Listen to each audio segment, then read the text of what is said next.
క్రీస్తునందు సహోదరి సహోదరులారా, ప్రభువైన యేసుక్రీస్తు నామములో హృదయపూర్వక వందనాలండి. ముందుగా ఇంత మంచి సమయాన్ని ఇచ్చిన తండ్రైన దేవునికి ప్రభువైన క్రీస్తు ద్వారా కృతజ్ఞతాస్తుతులు చెల్లిస్తున్నానండి. అందరూ బాగున్నారండి. వాక్యం చదువుకొని ప్రార్థన చేసుకున్న తర్వాత పాఠంలోకి వెళ్దామండి. మత్తయి గారు రాసిన సువార్త 11వ అధ్యాయం. మత్తయి గారు రాసిన సువార్త 11వ అధ్యాయం 28వ వచనం. ప్రయాసపడి భారం మోసుకొనుచున్న సమస్త జనులారా నా యొద్దకు రండి, నేను మీకు విశ్రాంతి కలుగజేతును. నేను సాత్వికుడను, దేవ మనసు గలవాడును గనుక మీ మీద నా కాడి ఎత్తుకొని నా యొద్ద నేర్చుకుని, అప్పుడు మీ ప్రాణములకు విశ్రాంతి దొరుకును.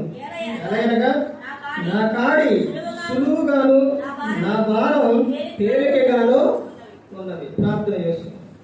పరలోకమందున్న మా తండ్రి, పరిశుద్ధ ప్రేమ గల తండ్రి, గొప్ప తండ్రి, యెహోవా తండ్రి, అయ్యా మీ ప్రియకుమారుడు యేసుక్రీస్తు ప్రభువు ద్వారా కృతజ్ఞతాస్తుతులు చెల్లిస్తున్నాము నాయన. ఆరాధన క్రమంలో మీరే ముందు నడిపించండి ఆయన. వాక్యం బోధించుండగా ఈ లోక సంబంధమైన జ్ఞానంతో కాకుండా మీ జ్ఞానంతో మాట్లాడే భాగ్యాన్ని దయచేస్తారని మా ప్రభువైన యేసుక్రీస్తు నామములో వేడుకుంటున్నాం తండ్రి, ఆమేన్. ప్రభువైన యేసుక్రీస్తు నామములో హృదయపూర్వక వందనాలండి. దేవుని కుమారుడు యేసుక్రీస్తు ప్రభువు ఈ లోకానికి వచ్చిన తర్వాత పరలోక రాజ్యం సమీపిస్తుంది కనుక మారు మనసు పొందమని ప్రకటింప మొదలుపెట్టారు. అంశం పాట మీద నీ గూర్చి నీకు తెలుసు. నీ గూర్చి నీకు తెలుసా? తెలుసా? నీ గురించి మీకు తెలుసా? మర్చిపోయా. తెలిసినా మర్చిపోయా. ఎన్ని విషయాలనంటే నీ గురించి నీకు తెలిసే విషయాలు, దేవుడు చెబుతున్న విషయాలు ఎన్ని చూద్దామంటారు?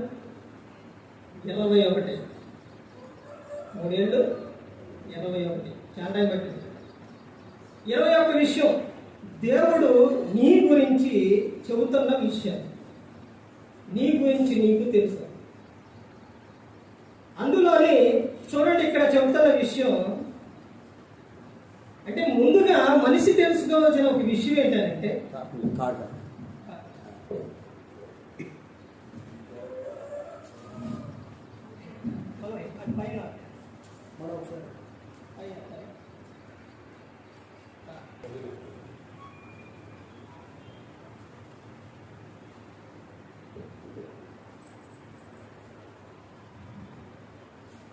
భూమి మీదకి వచ్చిన మనిషి, దేవుడు మనిషిని భూమి మీదకి పంపించడానికి దేవుడు ముందుగా ఎన్నో జాగ్రత్తలు తీసుకున్నారు.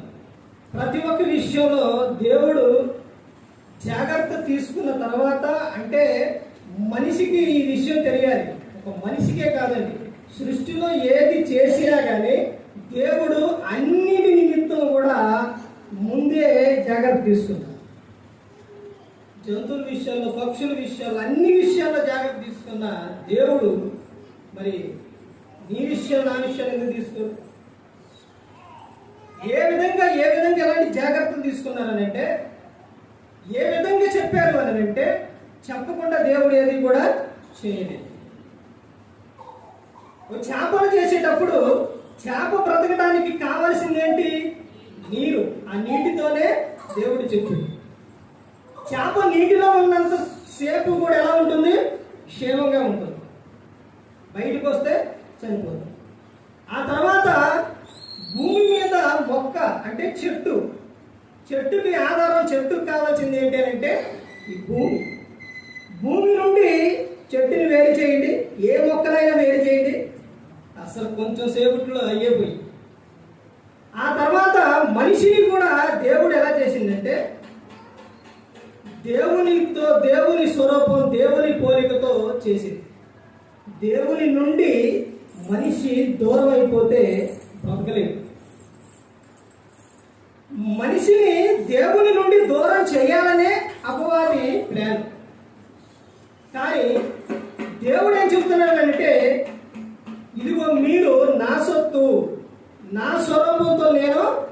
చేసుకున్నాను అని చెప్తాను. దేవుడు నీ గురించి ఎన్ని విషయాలు జాగ్రత్తలు తీసుకున్నారంటే, ఎన్ని విషయాలు గ్రంథంలో చెప్పి ఉన్నారంటే చాలా విషయాలు చెప్పి ఉన్నారు. కానీ ఇది ఈ రోజున క్రైస్తవులుగా ప్రతి ఒక్కరు కూడా ఈ విషయాలు మర్చిపోయారు. అంటే దేవుడు నాకు ఏమి చెప్పలా, నా పట్ల ఏ ప్రణాళిక లేదు, నన్ను దేవుడు నన్ను మర్చిపోయారని అనుకుంటున్నాను. కానీ దేవుడు చెబుతున్న విషయం గ్రంథంలోకి వెళ్ళి చూస్తే మత్తయి గారు రాసిన సువార్త చూడండి. ఇప్పుడు నిన్న చదవబడిన విషయం 11వ అధ్యాయం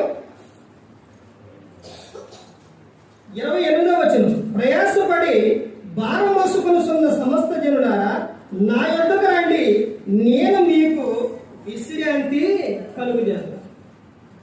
నీ గురించి నీకు తెలుసా అంటే దేవుడు ఇక్కడ చెబుతున్న విషయం, నేను మీకు ఏ కలుగు చేస్తానని, విశ్రాంతిని కలుగు చేస్తాను అని చెబుతాను.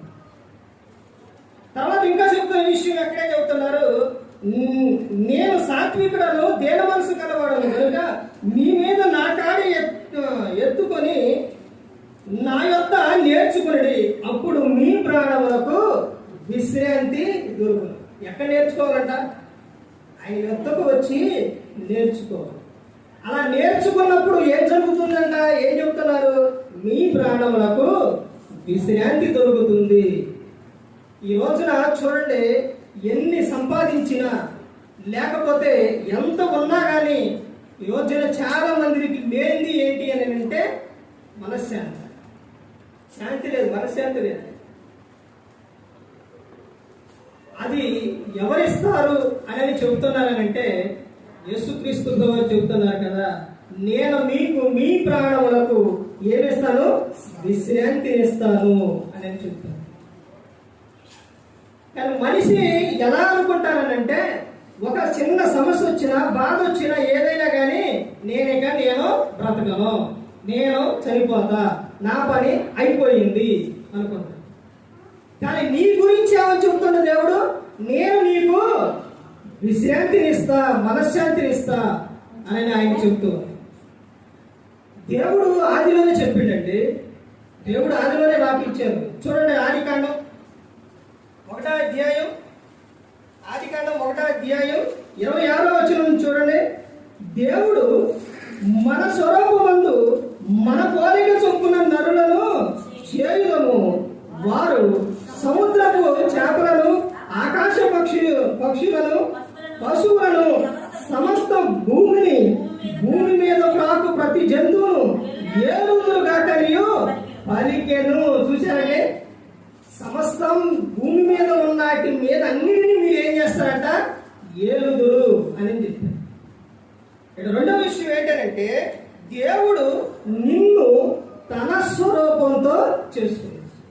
ఎవరి స్వరూపం? దేవుని స్వరూపం. దేవుని స్వరూపం అయినప్పుడు నీ ఆలోచన ఎలా ఉండాలి, నీ మాట తీరు ఎలా ఉండాలి, పోలిక ఎలా ఉండాలి, ప్రతి ఒక్కటి కూడా ప్రవర్తన, ఇవన్నీ కూడా ఎలా ఉండాలి, ఏ విధంగా ఉండాలి. మనం ఎవరని చెబుతున్నారంటే, దేవుడు ఎవరంట? తన స్వరూపం, దేవుని స్వరూపం. అక్కడ కింద ఏమని చెప్తున్నారు? దేవుడు తన స్వరూపమందు నరుని సృజించెను, దేవుని స్వరూపమందు వాణ్ణి సృజించెను, స్త్రీని గాను పురుషుని గాను వాణ్ణి సృజించెను. మరి ఈ రోజున చాలా మంది ఏమనుకుంటారంటే, కొన్ని సందర్భాలు అన్ని దేవుడు పురుషుడికే చెప్పిండు. గమనించండి, పాత నిబంధన అయినా కొత్త నిబంధన అయినా రెండింటిలో చెప్పారు కదా. ఇదిగో ఇక్కడ ఎవరు స్వరూపమందు చేసిండంట? ఎవరెవరిని చేసిండంట? పురుషుడును స్త్రీని చేశాడు. కొత్త నిబంధనలు ఏం చెప్పాడు తెలుసండి దేవుడు? మీరు ఎవరో తెలుసా? కుమారుడు కుమార్తెలు అని చెప్తున్నారు. ఇద్దరిని కూడా జతపరిచిన తర్వాత వీరిద్దరూ ఏకశరీరం అయిన తర్వాత దేవుని పనిలోని దేవుని యందు ఉండాలని దేవుడు కోరుకున్నారు. వీరిద్దరిని జతపరిచేటప్పుడు దేవుడు చెప్పిన విషయాలు ఏంటో తెలుసండి? మార్కు సువార్త 10వ అధ్యాయం 6వ వచనం నుంచి చదవండి, ఉంటుంది. అంటే సందర్భం అది కాదు, చదివించడానికి కాదు కాబట్టి చెప్పాను. అక్కడ ఏమని చెప్తారు? దేవుడు ఎలా చేసిండట? స్త్రీని గాను పురుషుని గాను ఎప్పుడంట? సృష్టి ఆదిలోనే చేసింది. తర్వాత వీరిని దేవుడు చదువుపరిచారు కాబట్టి ఏ మనుషుడు కూడా వేరుపరచకూడదు అని చెప్పారు. ఎవరెవరంటే దేవుని స్వరూపం. తర్వాత మూడో విషయం చూడండి, యెషయా గ్రంథం 46వ అధ్యాయం. యెషయా గ్రంథం 46వ అధ్యాయం 4వ వచనం చూడండి. ముదిమి వచ్చు వరకు నిన్ను ఎత్తుకొని వాడును నేనే, తల వెంట్రుకలు నెరియ వరకు నిన్ను ఎత్తుకొని వాడును నేనే చేసి ఉన్నాను, సంక పెట్టుకుని వాడును నేనే, నిన్ను ఎత్తుకొనుచు రక్షించు వాడును నేనే. ఆయన ఏమని చెప్తున్నారు? దేవుడు నిన్ను తన చేతిలో ఏం చేశారంట? ఆయన చెక్కుకొని ఉన్నారు. ఎప్పటి వరకు చెప్తున్నారు? ముదిమి వచ్చు వరకు నిన్ను ఎత్తుకొని ముద్దాడతానని చెప్తున్నారు. పిల్లల విషయాల్లో చూడండి, చిన్నపిల్లల విషయాలు తల్లిదండ్రులు వారి కొంత వయసు వరకే వారిని ఎత్తుకొని ముద్దాడతారు. తర్వాత ఎత్తుకొని ముద్దాడతారు. కానీ దేవుడు మాత్రమే ఎప్పటి వరకు అంట? చనిపోయే వరకు, ముదిమి వచ్చు వరకు ఎత్తుకొని నేను నిన్ను ముద్దాడతాను అని చెప్తున్నాను. ఆయన నీ గురించి ఆయన చెప్తున్న విషయం ఏంటంటే, ఆయన నిన్ను ఎక్కడ చెప్పుకున్నారంట? తన చేతిలోని నిన్ను చెప్పుకొని ఉన్నారు. చూడండి, మన ప్రతి దినము కూడా ఆయన మనల్ని చూస్తూనే ఉన్నారు. తర్వాత ఇంకా ముందుకెళ్తే పేతురు గారు రాసిన మొదటి పత్రిక, ఇవన్నీ చాలా వచనాలు ఉన్నాయి కాబట్టి చదివించుకుంటూ వెళ్తే సమయం సరిపోదండి, చెబుతాను చూడండి. పేతురు గారు రాసిన మొదటి పత్రిక 5వ అధ్యాయం 7వ వచనం. ఇక్కడ చెబుతున్న సందర్భం ఏంటంటే, దేవుడు నిన్ను గూర్చి ఏం చేస్తున్నాడు? చింతించుతున్నాడు. దేవుడు నిన్ను గురించి చింతించుతున్నాడు. నీ చింత యావత్తు కూడా ఆయన ఎవరి మీద ఏమంటున్నారు? నా మీద వెయ్యండి, దేవుని మీద వెయ్యండి అని ఆయన చెప్తున్నాడు. నిన్ను చేసినందుకు, నిన్ను లోకానికి పంపించినందుకు దేవుడు నిన్ను ఎప్పుడూ కూడా విడిచిపెట్టలేదు.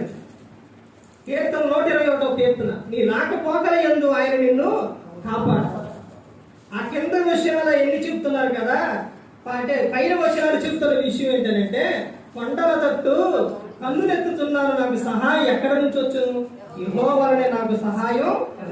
ఆయన భూమి ఆకాశములను సృజించిన వాడు. ఆయన నీ పాదములకు ఏ రాయి తగలకుండా ఆయన నిన్ను కాపాడుతారు. పగల గాని రాత్రి గాని కాపాడుతారు. నిన్ను కాపాడువాడు కొనుకడు, నిద్రపోడు. అంటే ఆయన నీ గురించి ఏం చేస్తున్నాడనంటే, నీ గురించి ఆయన చింతిస్తున్నాడు. లోకంలో కానీ లోకాశలతో కానీ జీవించినప్పుడు ఆయన ఎంత బాధపడతారో తెలుసండి? చాలా బాధపడతారు. ఒకవేళ ఇందులో నువ్వేదన్నా ఒక బాధ, లోక సంబంధంగా జీవించి నువ్వేదన్నా ఒక బాధ తెచ్చుకున్నావు అనుకోండి, ఆ విషయం మీద దేవుడు ఏం చేస్తారో తెలుసండి? అయ్యో, నా కుమారుడు నా కుమార్తె ఇంత బాధపడుతున్నారా? చేసేవలే, నువ్వు చేసుకున్న దానికి నీ మీదకే వచ్చింది అని దేవుడు అంటారనుకున్నారంటే అనడండి. ఆయన ఏం చేస్తున్నాడు? నీ నిమిత్తం చింతించుతున్నారు. తల్లిదండ్రులు వారు కొంతకాలం వరకే ఒకవేళ పిల్లల విషయంలో ఉంటుందేమో కానీ దేవుడు మాత్రం ఎప్పటికీ కూడా విడిచిపెట్టలే. తర్వాత ఇంకా చెప్తున్న సందర్భం మత్తయి సువార్త 10వ అధ్యాయం 30వ వచనంలో, దేవుడు నీ తల వెంట్రుకలన్నీ కూడా ఆయన ఏం చేశారు? లెక్కించి ఉంచారు. నువ్వు గురించి నువ్వు తెలుసుకోవాల్సిన విషయం, దేవుడు నీ తల వెంట్రుకలన్నీ కూడా లెక్కించారు. మనం లెక్కించలేదు, కానీ దేవుడు ఏం చేశారు? లెక్కించారు. ఆ తర్వాత ఇంకా ముందుకెళ్తే ఇంకా చెప్తున్నారు. కీర్తన గ్రంథం 55వ అధ్యాయం చదువుతున్నారుగా తీయండి. కీర్తన గ్రంథం 55వ అధ్యాయం 22వ వచనం చూడండి. నీ భారము యెహోవా మీద మోపుము, ఆయనే నిన్ను ఆదుకొనును, నీతిమంతులను ఆయన ఎన్నడను కదలనీయడు. ఇక్కడ దేవుడు నిన్ను ఏం చేస్తాడట? ఆదుకుంటాడట. నీ గురించి నువ్వు తెలుసుకోవాల్సిన విషయం ఏంటంటే దేవుడు నిన్ను ఆదుకుంటాడు. దేవుడు నిన్ను ఎప్పుడు కూడా విడిచిపెట్టనే విడిచిపెట్ట. దేవుడు యోహాను సువార్త 3:16 ఏం చెప్తున్నారంటే దేవుడు లోకంలో ఎంతో ప్రేమించారు, ఆయన కుమారుని పంపించారు. యోహాను గారు రాసిన మొదటి పత్రిక 3:16లో యేసుక్రీస్తు ప్రభువారు మనందరి కోసం ఆయన శిలువలో తన ప్రాణాన్ని పెట్టారు. ప్రాణమే పెట్టారంటే అసలు వదిలిపెడతారండి? విడిచిపెడతారండి? ఎలా మర్చిపోతున్నారండి? మరి ఆయన ఎలా మర్చిపోతున్నారంటే ఒక వ్యక్తి ఏదైనా ఒక సహాయం చేశారనంటే నాకు ఇంత సహాయం చేశారే వాళ్ళు అని చెప్పుకుంటారు కదా. అపరాధముల చేత పాపముల చేత చచ్చిపడి ఉన్నప్పుడు ఆయన క్రీస్తుతో మనలను బ్రతికించారు. ఇంకా ముందుకెళ్తే చూడండి, నీ గురించి దేవుడు చెప్తున్న విషయాలు చూడండి. ఇంకా ఏమని చెప్తున్నారంటే 121వ కీర్తన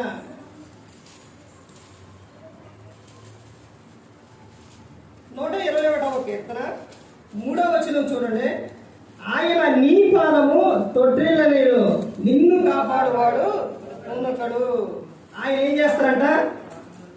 దేవుడు నిన్ను కాపాడునని నువ్వు తెలుసుకోవాలి. దేవుడు నన్ను నిత్యము కూడా ఒకరోజు కాదండి, ఒకరోజు కాదు, తల్లి గర్భంగా పిండంగా ఏర్పడ్డ కానిచ్చి ఈ లోకంలో ముదిమి వచ్చు వరకు ఆయన కూడా నిన్ను ఆయన ఏం చేస్తారో కాపాడుతూనే ఉంటారు. అన్ని విషయాల్లో ఆయన నిన్ను కాపాడుతూనే ఉంటారు. తర్వాత ఇంకా ఆయన ఇంకా చెప్తున్న విషయం యెషయా గ్రంథం 49వ అధ్యాయం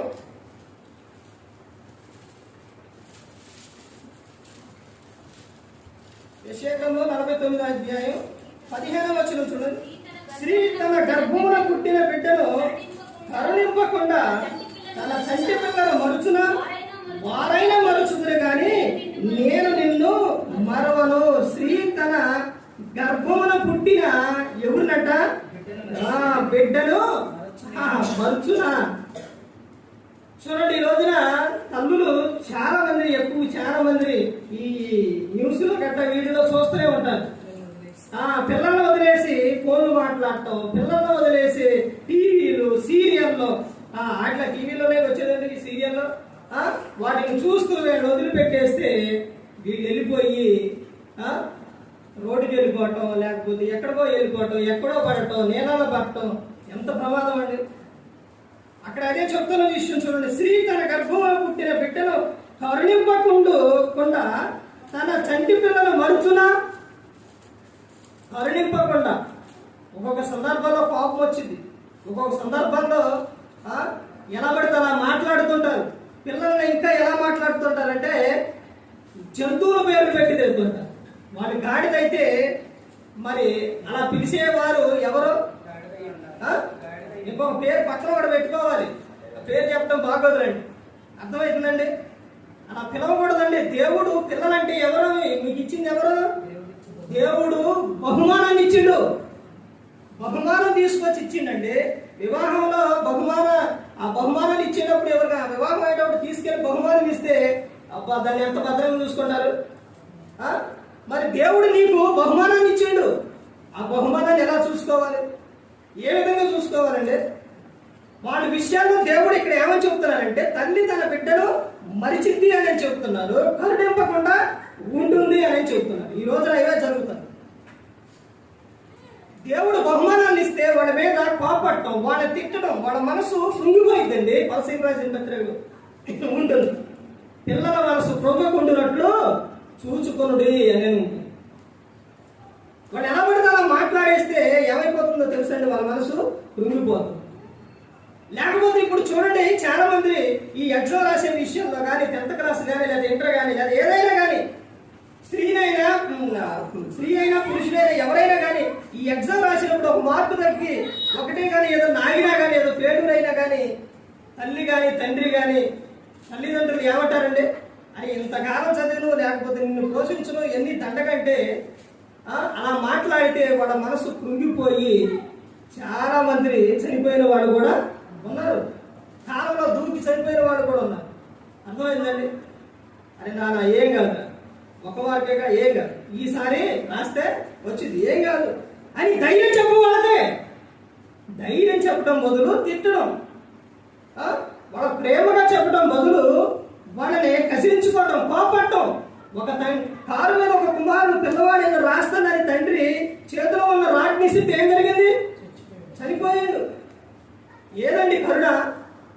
దేవుడు ఎప్పుడైనా అలా చేశాడంటే? దేవుని మాట నువ్వు వినకుండా ఉన్నప్పుడు దేవుడు ఎప్పుడైనా కానీ నిన్ను ఆ విధంగా ఎప్పుడన్నా చేశాడంటే? ఇక్కడ ఆయన చెబుతున్న విషయం కింద ఏమని చెబుతున్నారు? చంటి పిల్లల మరుచున వారైనా మరుచుదురు కానీ నేను నిన్ను మరవను.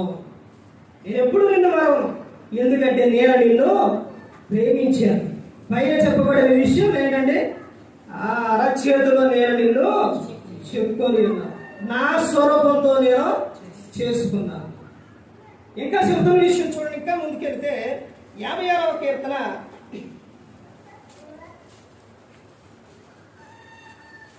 56వ కీర్తన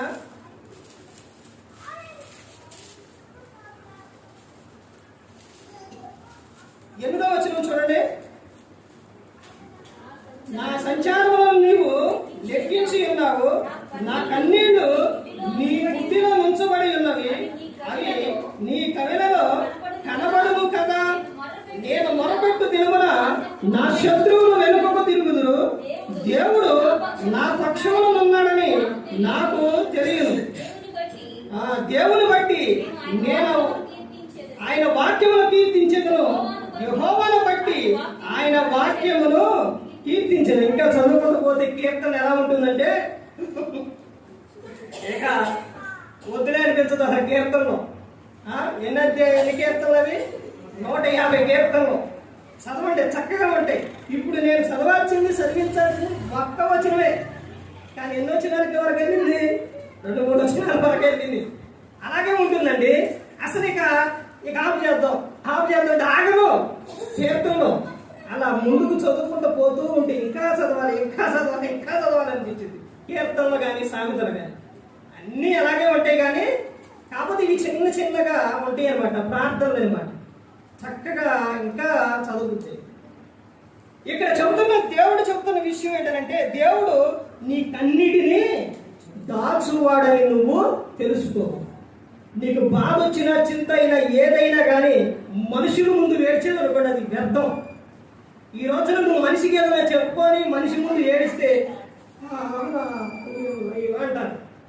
ఆ తర్వాత కొన్ని రోజుల తర్వాత ఏదో ఒకటి వచ్చింది, ఆ తర్వాత నీ చెప్పిన విషయాన్ని బయట పెడతారు. కానీ దేవుడు అలా కాదు. దేవుని ముందు నువ్వు కార్చే కన్నీరు ఆయన ఏం చేస్తారంట? దాచి నీకు జవాబిస్తాడు. అన్నకు పిల్లలు లేనప్పుడు ఏం చేసింది? కన్నీటితో ప్రార్థన చేసింది, దేవుడు బహుమానం ఇచ్చాడు. నీ కన్నీటి ప్రార్థన ఎప్పుడు కూడా వృధయి పోదు. అందుకనే యేసుక్రీస్తు ప్రభువు చెప్పారు, ఆయన సిలువకు తీసుకెళ్ళేటప్పుడు అక్కడ ఉన్న స్త్రీలు వాళ్ళందరూ ఏడుస్తూ ఉంటే, అమ్మలారా నా నిమిత్తము కాదు మీ నిమిత్తం, మీ పిల్లల నిమిత్తం ఏడుగుడి అని చెప్పారు. వాళ్ళ నిమిత్తం ప్రార్థన చేయ మోకాడు. స్త్రీ రేగి మొదటి చావున లేచి ఏం చేయాలంట? పసిపిల్లల కోసం వాళ్ళు మూర్ఛిల్లిపోకున్నట్లు నీళ్లు కుమ్మరించినట్టు కుమ్మరించాలి అని చెప్తుంది. విలాప వాక్యాల్లో ఉంటుంది. ఆ విధంగా నువ్వు ప్రార్థన చేయాలి. ఏ ఒక్కడి కూడా నీ కన్నీటి బొట్టు ఏ ఒక్కటి కూడా వృధైపోదు, దేవుని ముందు కార్చే. తర్వాత ఇంకా చెప్తున్న విషయం, మత్తయి గారు రాసిన సువార్త 6వ అధ్యాయం 33వ వచనంలో దేవుడు నీకు ఏమేమి ఇస్తానని అక్కడ చెబుతున్నారు అంటే, ఒకటి ఆహారము, వస్త్రములు, అవన్నీ కూడా నీకు నేను ఇస్తాను అని చెబుతున్నాను.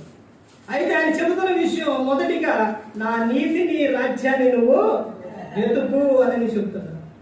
వీటన్నిటి విషయం లోకంలో ఉన్నవారు విచారిస్తారు, చింతపడతారు. కానీ నీకు ఆ చింత విచారణ ఏం లేదు. నేను నీకు అవన్నీ కూడా నేను ఇస్తాను అని చెప్తున్నాను. ఆయన ఇంకా చెప్తున్న విషయం చూడండి, ద్వితీయోపదేశకాండం 28:14 దేవుడు నిన్ను తలగా అంటే తలకంటే పైవాడిగా నిన్ను ఉంచుతాడు, అప్పిచ్చేవాడిగా నీవు ఉంటావు అని చెప్తాడు. దేవుడు నిన్ను తలగా ఉంచుతాడు కానీ తోకగా ఆయన నిన్ను ఉంచనే ఉంచడు అనేది నువ్వు తెలుసుకో. అపోస్తలుడైన పౌలు గారు తెస్సలోనికీయులకు రాసిన మొదటి పత్రిక 4:17 నీవు సదాకాలం ప్రభువుతో నుండువని నువ్వు తెలుసుకో. ఎప్పటి వరకంట? సదాకాలం నువ్వు ప్రభువుతోనే ఉంటావు. ఇంకా ముందుకెళ్తే యోహాను గారు రాసిన సువార్త 14:2 దేవుడు నీ కోసం స్థలము సిద్ధపరచుతున్నాడని నువ్వు తెలుసుకో. ఆయన ఇక్కడి నుంచి వెళ్ళి మన కోసం ఏం చేస్తున్నాడంట? స్థలము సిద్ధపరచువాడు. నీ కోసం స్థలం సిద్ధపరుస్తుండు. అప్పుడు మీకు ఒక డౌట్ రావచ్చు, అక్కడ స్థలం సిద్ధపరచడానికి ఇక్కడ భూమి మీద ఇంత జనం ఉన్నారు కదండి, ఎప్పటికీ ఆదాం గారి కానించి ఇప్పటి వరకు కూడా ఈ జనమందరూ కూడా ఎలా సరిపోతారండి అనుకుంటున్నారా? ఇంత జనం కోట్లు, ఇప్పటికే కోట్ల మంది ఉన్నారు కదా, అంత జనం అంటే ఎలా సరిపోతారని అనుకుంటున్నారా? ఇంకెక్కువ ఉంది. ఎలాగో తెలుసండి, ఇక్కడ ఈ భూమి మీద భూమి ఎంత, నీరెంత, భూమి ఎంత? నీరు ఎక్కువ, భూమి తక్కువ. 3 అంతులు అదైతే నీరైతే 1 వంతు భూమి ఉంది. మరి అక్కడ మొత్తం భూమే. మరి సరిపోరా? ఆకాశం నా సింహాసనం, భూమి నా పాదపీఠం అని చెప్పారు. అక్కడ ఆయన ఏం చేస్తున్నారు అంటే యేసుక్రీస్తు ప్రభువారు మన కోసం స్థలము సిద్ధపరుస్తున్నారు. తర్వాత ఇంకా ముందుకెళ్తే యోహాను గారు రాసిన మొదటి పత్రిక 2:14 నీవు నీ గురించి తెలుసుకోవచ్చిన విషయం, నీవు బలహీనుడు కాదు, నువ్వెవరివేనంటే బలవంతుడివి. లోకంలో బలం కాదండి, దేవుని యందు బలం. దేవుని యందు నువ్వు బలహీనుడు కాదు, నువ్వు బలవంతుడివి. దేవుడు నిన్ను అలా చేశాడు. నేను పైన సందర్భంలో చెప్పాను శిష్యుల గురించి. యేసుక్రీస్తు ప్రభువారిని ముద్దు పెట్టుకుంటే అక్కడ సైనికుడు ఎరలో నుంచి కత్తి తీసి ఏం చేసిండు? చెవి నరికేసిండు. సైనికులే బలవంతుడు. ఆడకన్నా అసలు చూడండి, వాళ్లే నెట్టి కత్తి తీసి నరికిందంటే ఎంత బలవంతుడు ఒక్కసారి ఆలోచించండి. దేవుని యందు ఉన్నప్పుడు అంత బలం అనేది వస్తుంది. నువ్వు బలహీనుడు కాదు, అలా ఎప్పుడు కూడా నువ్వు అనుకోవద్దు. నేనేం చేయలేను అని నువ్వు అనుకోవద్దు. నేను చదవలేను, నాకు జాబు రాదు, నాకు ఏ పని లేదు, నాకు ఏమీ రాదు, నేను ఎందుకు పనికిరానని నువ్వు అనుకోవద్దు. దేవుడు నిన్ను పనికొచ్చే పాత్రగా చేశాడు. నువ్వు బలవంతుడివి, అది నువ్వు గుర్తు పెట్టుకోవాలి. తర్వాత ఇంకా చెప్తున్న విషయం కొరింథీయులకు రాసిన మొదటి పత్రిక 6:19 నీ దేహము దేవుని ఆలయము అని నువ్వు గుర్తు చేసుకోవచ్చు. దేవుడు నీలో నివసిస్తున్నంటే సృష్టికర్త, ఈ సృష్టిని చేసిన ఆయనే నీలో నివసిస్తున్నాడనంటే ఒక్కసారి ఆలోచించండి, నువ్వెంత ధన్యుడు ధన్యురాలు. కొరింథీయులకు రాసిన మొదటి పత్రిక 6:20 నువ్వెవరంట? నువ్వు కొలబడిన వాడవని తెలుసుకోవాలి. దేవుడు నిన్ను తన అమూల్యమైన రక్తము చేత నిన్నేం చేసిండు? కొనుక్కున్నాడు. 1 సమూయేలు 16:7 దేవుడు నీ హృదయమును లక్ష్య పెట్టునని తెలుసుకో. ఎప్పుడు కూడా మర్చిపోకూడదు. నీ హృదయంలో వచ్చే ప్రతి ఒక్క ఆలోచన కూడా ఆయనకు తెలుసు. ఇంకా ఆయన చెప్తున్న విషయం హగ్గాయి 2:23 దేవుడు నిన్ను ఏర్పరచుకున్నాడని తెలుసుకో. ఆనాడు ఉన్న సందర్భాల్లో అక్కడ వాళ్ళని ఏర్పరచుకున్నాడు, ఈ రోజున దేవుడు నిన్ను ఏర్పరచుకున్నాడు. సంఘం అంటే 2 విధాలుగా తెలుస్తుంది. ఏంటో తెలుసండి? ఏర్పరచబడిన వారు, పిలవబడిన వారు, ఏర్పరచబడిన వారు. దేవుడు నిన్ను ఏర్పరచుకోడు. నువ్వు అది గుర్తుపెట్టుకోవాలి, నువ్వు తెలుసుకోవాలి. ఈ రోజున దేవుని సన్నిధి కానీ ప్రార్థన కానీ నువ్వు నిర్లక్ష్యం చేస్తున్నావు, ఈ విషయం నువ్వు తెలుసుకోవాలి. ఆయన ఎందుకు రావట్లేదంటే దేవుడు నీ పట్ల ఏ ప్రణాళిక కలిగి ఉన్నాడో నువ్వు తెలుసుకోవాలి. దేవుడు నిన్ను ఏర్పరచుకొని ఉన్నాడు. తర్వాత చూడండి, యెషయా 1:4 నువ్వు చనిపోయినా తిరిగి లేస్తావని నువ్వు తెలుసుకో. ఈ లోకంలో నువ్వు మరణిస్తే అందరికీ వచ్చింది, కానీ మరలా నువ్వు తిరిగి లేస్తావని నువ్వు తెలుసుకో. తర్వాత ఇంకా సందర్భం ఏం చెప్తున్నారంటే యెషయా గ్రంథం 46:4 దేవుడు నిన్ను ముదిమి వచ్చు వరకు ఎత్తుకుంటాడని నీవు తెలుసుకో. చివరిగా కొరింథీయులకు రాసిన మొదటి పత్రిక 15వ అధ్యాయం విషయం చూడండి. కొరింథీయులకు రాసిన మొదటి పత్రిక, ఈ రోజున నేను ఏది చేసినా ప్రయోజనం లేదండి, ఎందుకండి అని అనుకుంటున్నానండి. నీ గురించి నువ్వు తెలుసుకోవాల్సిన విషయం, దేవుని పని చేస్తే నాకేంటండి, దేవుని మందిరానికి వెళ్తే లేకపోతే అక్కడ సహకారంగా ఉంటే నాకేంటండి అని చాలా మంది అనుకుంటారు. కానీ ఇక్కడ దేవుడు చెబుతున్న విషయం చూడండి.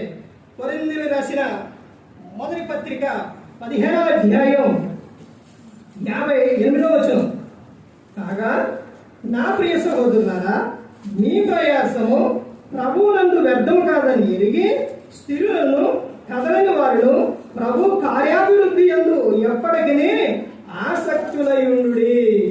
చూశానండి, నీ గురించి నువ్వు తెలుసుకోవాల్సిన విషయం ఏంటంటే ప్రభువునందు నీ ప్రయాస వ్యర్థమైపోదు.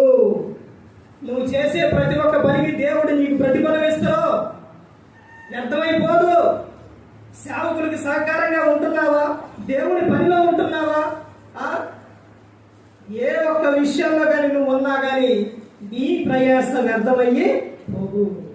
మీరు చేసిన మన దినాన ప్రభార గారు ఆదరణ కొడుకు అంటే జ్ఞాపకార్థంగా ఆ రోజున మీరు చేసిన విషయం కానీ ఆ పని కానీ అసలు ఇక్కడ చేసిన మీరందరూ చేసిన దానిని బట్టి ఒకటి అసలు వచ్చిన సేవకులు ఎంత సంతోషించారో తెలుసండి, చాలా ఆనందపడ్డారు. అలా మీరు వచ్చి అలా ఇక్కడ చేసినందుకు సహకారంగా ఉన్నందుకు నేను చాలా సంతోషించాను, చాలా సంతోషం. సంఘం అంటే ఎంత ఆత్మీయంగా ఉంటారా, ఈ విధంగా ఉంటారా, అమ్మగారు అలా నడిపిస్తున్నారంటే ఈ విధంగా అంత ఇదిగా చేస్తున్నారని ఎంత ఇదిగా చెప్పుకున్నారో తెలుసు. అది ఒకటి, దేవుడు ప్రణాళిక, దేవుని కృప, ఆ తర్వాత సంఘముగా ప్రభునందు మీ ప్రయాస ఎప్పుడు కూడా వ్యర్థమయ్యి పోదండి, వ్యర్థమైపోదు. ఈ సందర్భంలో మీకు ఒక విషయం చెప్తారు. కృపారా గారు ఆనందగారు కానించి కృపారా గారు నాన్నగారు ఆనందరావు గారు, సుధాకర్ గారు, వీళ్ళందరూ మొత్తం కూడా మాకు చిన్నప్పటి నుంచి, ఇంత పిల్లలు కానీ ఇంకా చిన్నప్పటి నుంచి కూడా మాకు తెలుసు. అక్కడికి వస్తే సేవకులు అక్కడికి వచ్చారు అని అంటే ఎలా ఉండేదంటే మాకు అప్పుడు వాళ్ళు రావటం కూడా చక్కగా నీట్గా చక్కగా వచ్చారు. మాకు చాలా ఆనందంగా ఉండేది.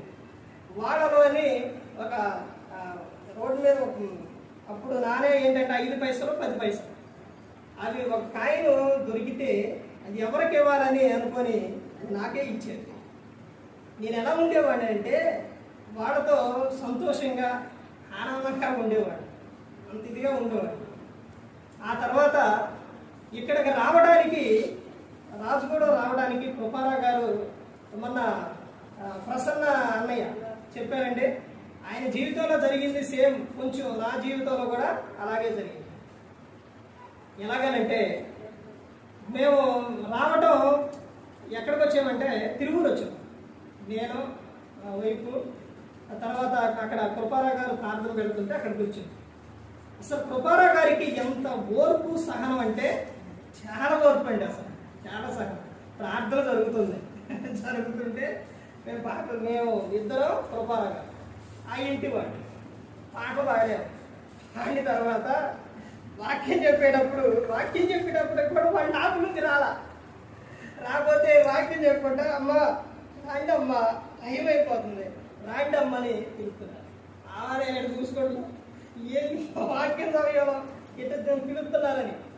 అసలు ఎంత ఓర్పు సహనమో చూడండి కృపారాగా. ఆ తర్వాత అక్కడ నుంచి మేము ఇక వెళ్తామండి అని అంటే కాదు బ్రదరు, కాదు అశోక్ రాజు కూడా వెళ్దాం, అక్కడ మీరు మాట్లాడదు కదని ఇద్దరిని ఇక్కడ తీసుకొచ్చారు. ఆ తర్వాత అందరికీ చెప్పారు, నేను వెంటనే వచ్చాను కృపారాగా, అందరికీ కూడా ఇట్లా అయ్యగారు వచ్చారు అని చెప్పారు. ఇక్కడ ప్రాంతం చూసుకొని వెళ్ళేటప్పుడు వర్షం, ఆ వర్షం వల్ల తలుచుకొని వెళ్ళాను. ఆ తర్వాత కొన్ని రోజులకి విజయవాడ తీసుకెళ్ళాను. ఆ రోజు నా పుట్టినరోజు నాడు ఆ రోజు నేను వెళ్ళానని ఆమెకి స్వాతికి కృపారా గారు అంటే చాలా గౌరవం. ఆయన వెంట నేను ఉండాలని వెళ్ళాలని ఆమె చాలా చాలా కోరుకుంది. ఆ రోజు పుట్టినరోజు నాడు ఇలా అయ్యగారు రమ్మన్నారంటే అసలు నువ్వు అర్జెంట్కి వెళ్ళానని పంపించాను. ఈ టయానికి అంటే 8:30-9 సమయాల్లో ఖమ్మంపాడు నుంచి విజయవాడ బయలుదేరారు. అక్కడి నుంచి వెళ్ళిన తర్వాత కృపారా గారు ఇక ఈరోజు బ్రదర్ పుట్టినరోజు ఆయన చెప్పడం ఏ విధంగా చెబుతున్నారంటే, బ్రదర్ పుట్టినరోజు సంఘాలలోనండి, కానీ వాళ్ళ వైపు నువ్వు సేవకి వెళ్ళాలని నా వెంట పంపించింది. అసలు ఆమె చూడండి, పుట్టినరోజు నాడు ఇంటికాడ మా దగ్గరే ఉండాలని ఎవరైనా కోరుకుంటారు, కానీ ఆమె సేవకు పంపించింది అని చాలా చెప్పారు. ఆ తర్వాత ఈ ప్రసన్ననే చెప్పారు, పోలీసు బ్రదరు అని క్వార్టర్స్లో అక్కడ నా వాక్యం ఇచ్చారు. పోలీసు క్వార్టర్స్ ఆడ వాక్యం చెప్పినప్పుడు అసలు ఆ సందర్భాలు ఇవన్నీ కూడా తలుచుకుంటే మర్చిపోలేని విషయాలు. అక్కడ చెప్పిన వాక్యం కృపారా గారు అన్నారు, బ్రదర్ ఇక్కడ బాగా చెప్పారు, వీళ్ళకి ఏ విషయం అయితే కావాలో వాళ్ళకి అదే చెప్పారు మీరు అని. ఆ తర్వాత విజయవాడ నుంచి సాయంత్రం కాదండి, మరలా ఆ రోజు అయిపోయిన తర్వాత మొత్తం 3-4 సార్లకు వెళ్ళాం. ఆ తర్వాత నెక్స్ట్ రోజు, ఆ రోజు అక్కడే ఉన్నాం విజయవాడ. నెక్స్ట్ రోజు మరలా తిరిగి ప్రయాణమే. ఎప్పటికి వచ్చాను తెలుసండి, చీకటి పడ్డది వచ్చేసరికి. ఆ విధంగా ఆ తర్వాత కృపారా గారు చిన్నపేట చర్చి ఓపెనింగ్ అవన్నీ చెప్పారంటే అక్కడికి వచ్చిన తర్వాత ఆ రోజు నైట్ అక్కడే ఉన్నాం. నేను కృపారా గారు అంటే మేమిద్దరం కలిసి పడుతాం. ఆ రోజు చెప్పాను, బ్రదరు షోకు మరలా ఒకసారి విజయవాడ వెళ్ళాలి అంట. అసలు ఆయన ఎంత ప్రేమించేవారంటే అసలు చెప్పలేని ఆ విషయం. ఇప్పుడు ఆమె మన ఇక్కడికి వచ్చింది అని అంటే ఇలా చెప్పగానే ఆమెకి అయ్యగారి పట్ల ఉన్న గౌరవ ప్రేమ. ఆ తర్వాత ఆమె మా పాప ఆమె కడుపు అంటే స్వాతి ఆమె గర్భంలో ఉన్నప్పుడు, కడుపుతో ఉన్నప్పుడు వెంటనే కృపారా గారికి ఫోన్ చేసి చెప్పాను, ఇలా దేవుడు బహుమానం ఇస్తున్నాడు. ఆ తర్వాత పుట్టిన తర్వాత కూడా, కన్న తర్వాత కూడా చెప్పాను. అప్పుడు హాస్పిటల్కి వచ్చి పొద్దాక అస్తమానం ఈ విషయం చెప్పింది. హాస్పిటల్ కాడికి వచ్చి ఆయన కూర్చొని వాక్యం చెప్పారంట. అది మొత్తం అమరావతి అండి, మొత్తం కూడా ఎలా ఉంటుందంటే ఇదంతా చాలా ఉంటాయి బెడ్లు. అక్కడ కూర్చొని వాక్యం చెబుతుంటే అందరూ చక్కగిన్నారట. అస్సలు మర్చిపోలేని విషయం. ఆ తర్వాత బ్రదర్ ఏ ఫంక్షన్ అయినా ఏదైనా చెప్పండి అని అంటే చెబుతానండి, అసలు మీకు చెప్పండి ఎలా ఉంటా అని చెప్పారు. కానీ అలా జరిగింది. కానీ కృపారా గారికి ఆయన చాలా ఓర్పడి, చాలా సహనం, అందరికీ కూడా మీ అందరికీ తెలుసు. కానీ ఇంకా ఆయన వెంట ఉండి నేను చిన్నప్పటి నుంచి చూసిన విషయాలు, సేవలో చూసిన విషయాలు, చాలా విషయాలు. అంతా ఎందుకు చెప్తున్నానంటే ఏ ఒక్కటి కూడా దేవుని పట్ల ఇప్పుడు చదవబడిన ఈ విషయం ప్రకారంగా ప్రభువునందు మీ ప్రయాస ఏ ఒక్కటి కూడా వ్యర్థమయ్యి పోదు, వ్యర్థమైపోదు. అందుకని దేవుడు నీ గురించి ఆయన చెబుతున్న విషయాలు ఇవన్నీ కూడా, నేను నిన్ను ఎప్పుడు కూడా విడిచిపెట్టను అని చెప్తున్నాను. ఇది ప్రతి ఒక్కరు కూడా ఎవరి మనసులో వాడు పెట్టుకొని లోకంలో అంత కాలం కూడా ఆయన పట్ల ఆయనతో స్నేహం కలిగి సహవాసం కలిగి ఉన్నప్పుడు మీ జీవితాలు ఎప్పుడు కూడా వర్ధిల్లుతాయి. దేవుడు కోరుకునేది ఇక్కడ సంతోషంగా ఉండు, తర్వాత ఈ లోకం విడిచినప్పుడు నాతో ఆయన చెబుతుంది. నీకు ఏదైనా కానీ ఆయన మీద నువ్వు నీ భారం ఏదైనా కానీ ఆయన మీద వేయకోని చెప్పు. ఏ ఒక్కరు కూడా నశించి నరకానికి వెళ్ళిపోకూడదని యేసుక్రీస్తు ప్రభువారు ఈ లోకానికి వచ్చి మనందరి కోసం శివులో తన ప్రాణాన్ని పెట్టారు. క్రీస్తు కొరకు జీవించు, ఆయననే వెంబడించు, ఆయనలోనే ఉంది ఆనందం, సంతోషం. ఆయన మీ ప్రతి అవసరం కూడా ఆయన తీరుస్తుంది. మరి ఈ విధంగా నేను పెట్టి మాట్లాడించిన తండ్రి దేవునికి కృతజ్ఞతాస్తుతులు చెల్లిస్తూ ఇంతవరకు శ్రద్ధగా ఉన్న మీకు ప్రభు పేట నా హృదయపూర్వక వందనాలు చెల్లిస్తూ ఈ మాటలు ముగిస్తున్నాను. అందరికీ వందనాలు.